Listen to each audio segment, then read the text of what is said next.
Okay, physics fans, what does this image have in common with this image?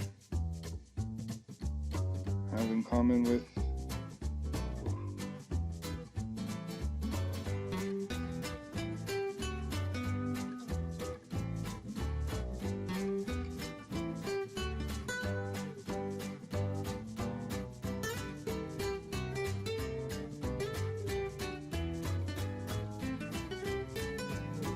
wow.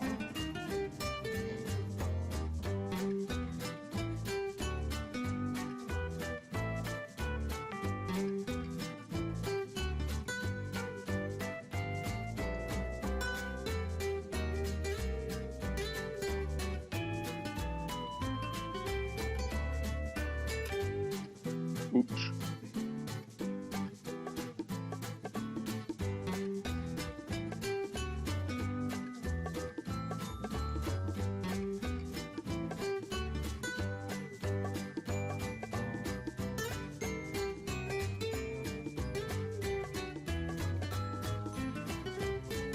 Yeah, what do they all have in common?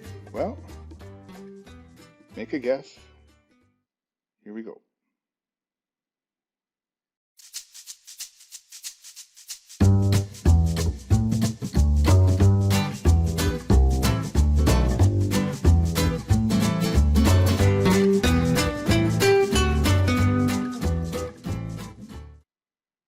Welcome back, physics fans. So what was your guess? Was your guess momentum? That's what we're starting now. Momentum in one dimension. Newton's second law can be rearranged in this. So we have Newton's second law, F equals ma, and a is the change in velocity over time. Okay, and the change in velocity is final minus initial, but I've also moved the time over to here, move it over, so that we get the force times the time is equal to mvf minus mvi. Mass times velocity is an important quantity. This quantity here, mass times velocity, is an important quantity. We call this momentum. Okay, and we give it a letter, little p. So our formula could be this one, or this one, or it could be this one. Okay, so momentum initial, momentum final is mvf and mvi. Okay, one thing to note, momentum is a vector. Okay, why is momentum a vector? Because velocity here is a vector. So let's move on and let's try some questions right away. P equals mv, it's still working with Newton's second law, but we're just going to look at it a little bit different. P equals mv. What is the momentum of a 10,000 kilogram railroad car moving at 1 millimeter a second each? So P is equal to mv. M is 10,000 kg times 0.001 meters a second, and this is going to be east. So the product of that is 10,000 times 0.0, this will be 10 kilograms meters per second, and it'll still have the direction east. What is the velocity of a 0.05 kilogram baseball moving with 2 kilogram meter per second north of momentum? Okay, we're given the momentum and the mass. So this is just, again, easy math. Let's just go on here. P equals mv. Just get a couple practices using the simple formula. So P is 2, and M is 0.5, 0.05. Okay, and I'm going to just erase this 2. I'm not going to go to easy right now. Let's just go extensive here. Let's go in verbose mode. Put the units down and the direction, and that'll be north. Okay, there we go. There's an equal.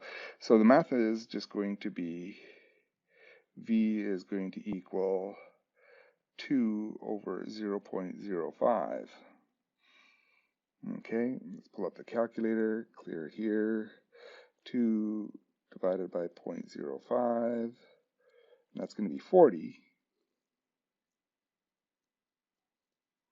Now, this was kilograms meters per second, and this is kilograms.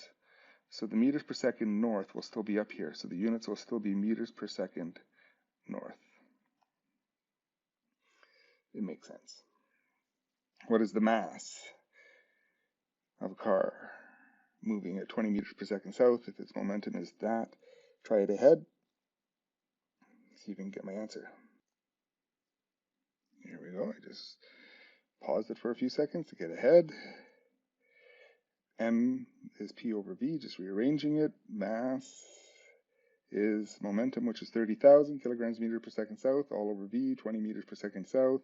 The south cancel, the meters per second cancel, and we get 30,000 divided by 20. 30,000 divided by 20 is 1,500.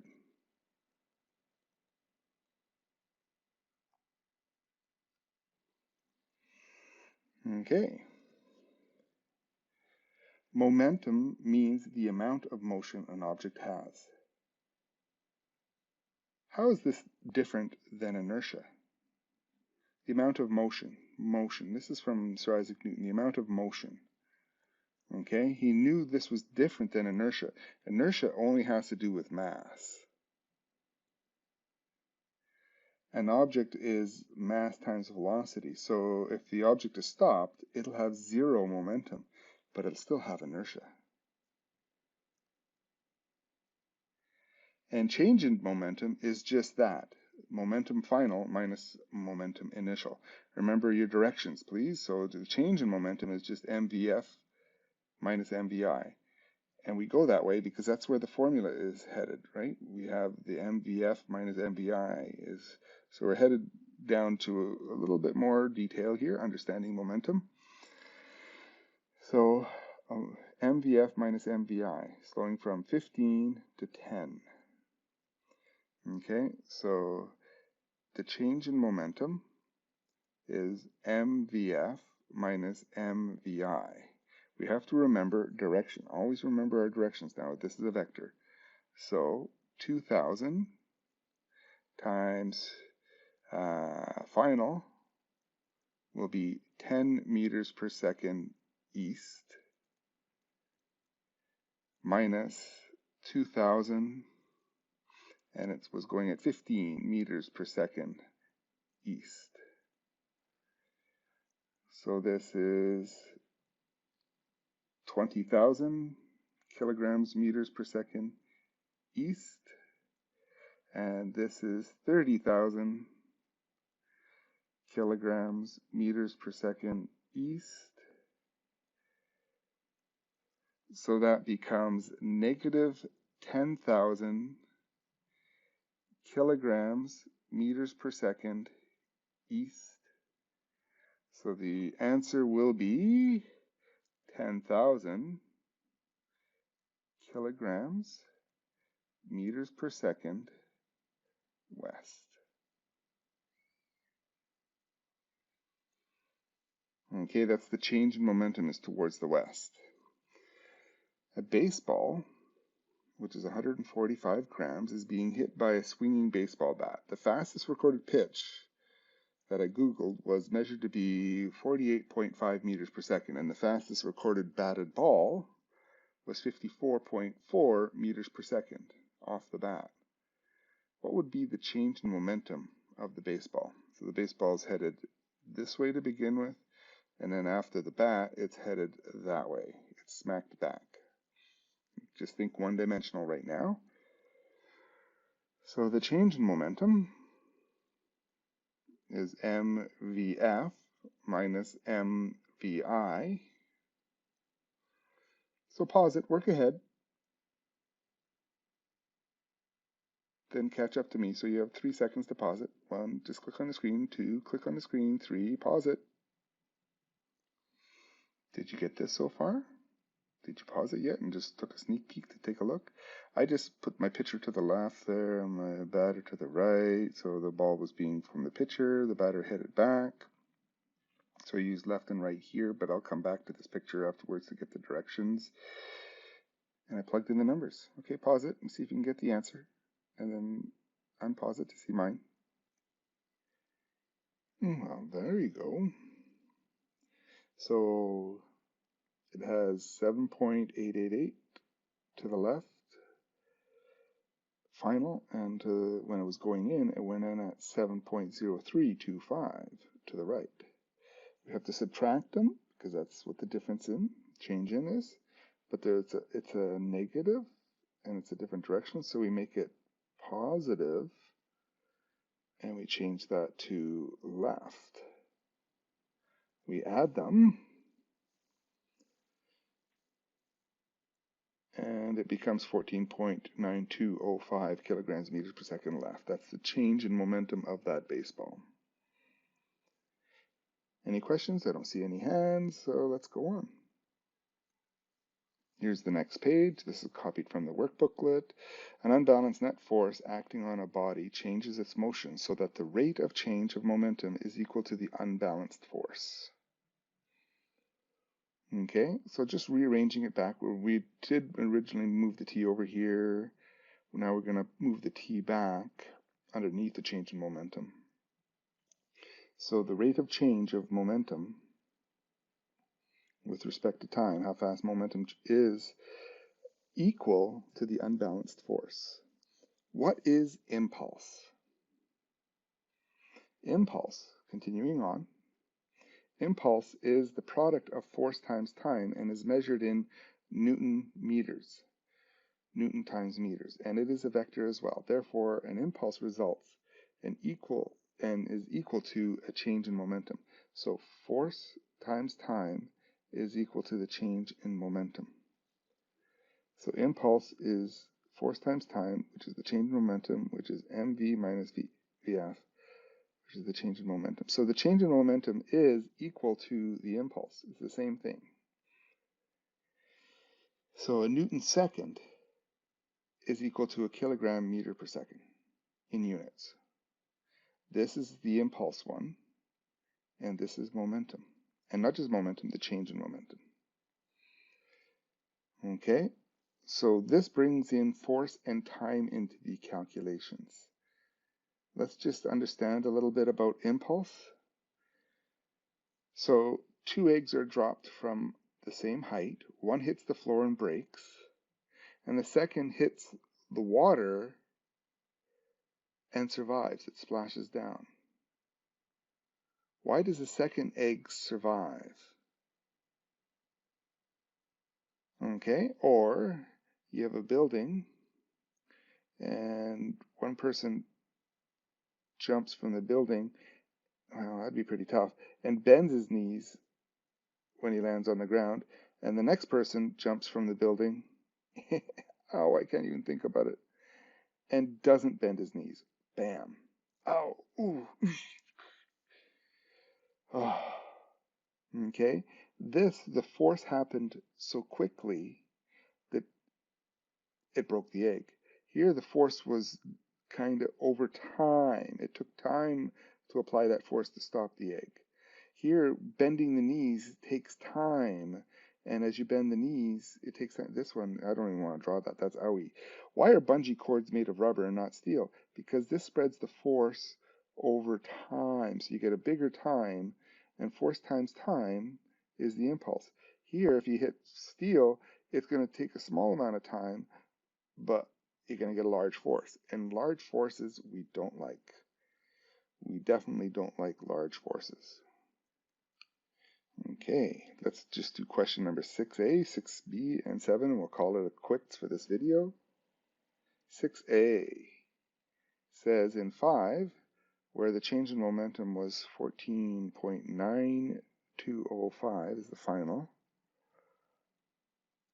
So the change in momentum was 14.9205 kilograms meters per second, and the direction really is towards the pitcher.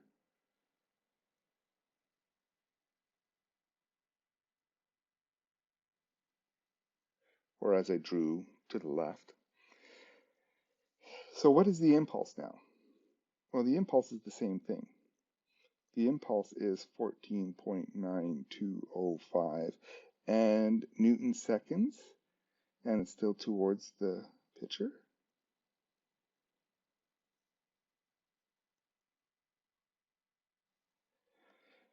Now, you could mix up these units and it would still be correct since they are equivalent, just kind of like the force of gravity is mg, and we write down kilograms meters per second squared, or we could write down newtons.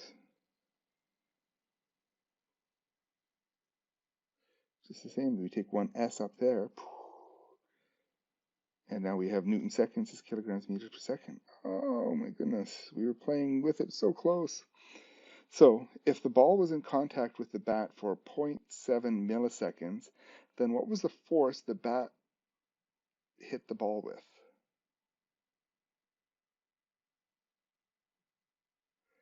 Oh, okay, so the impulse is the force times the time.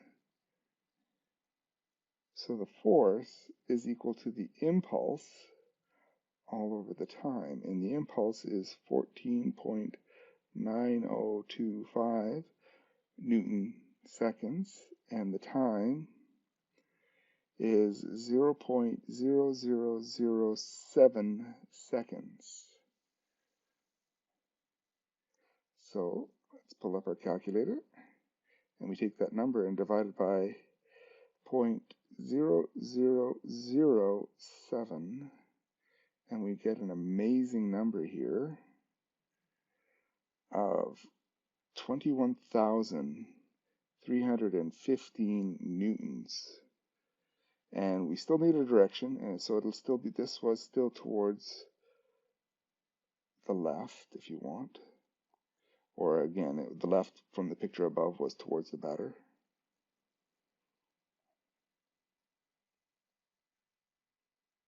Towards the pitcher, sorry.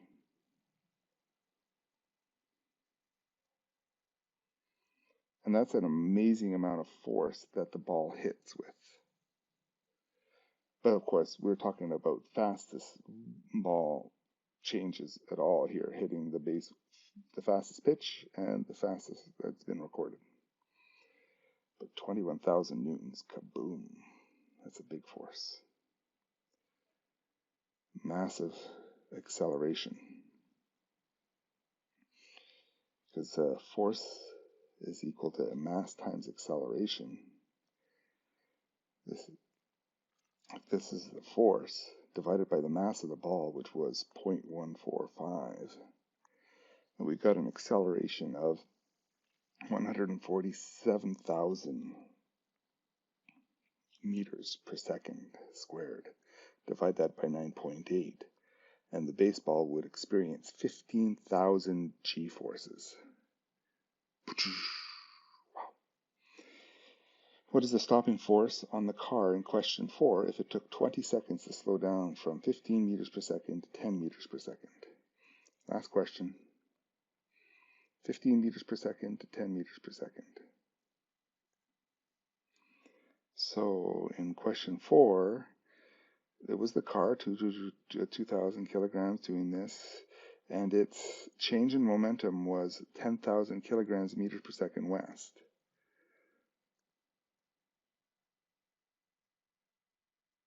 So the change in momentum was 10,000 kilograms meters per second west. Okay, and that's going to equal force times time. And we're force times time. And by the way, that's the net force. In case you didn't know it. And it took 20 seconds, so you put 20 here and solve for force. So force is going to be this 10,000.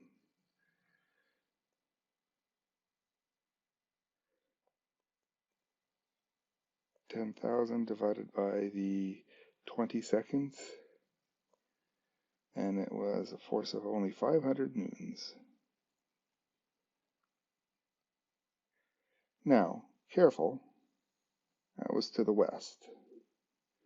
The car's heading east, but slowing down. There's a force slowing it down to the west, and that's it.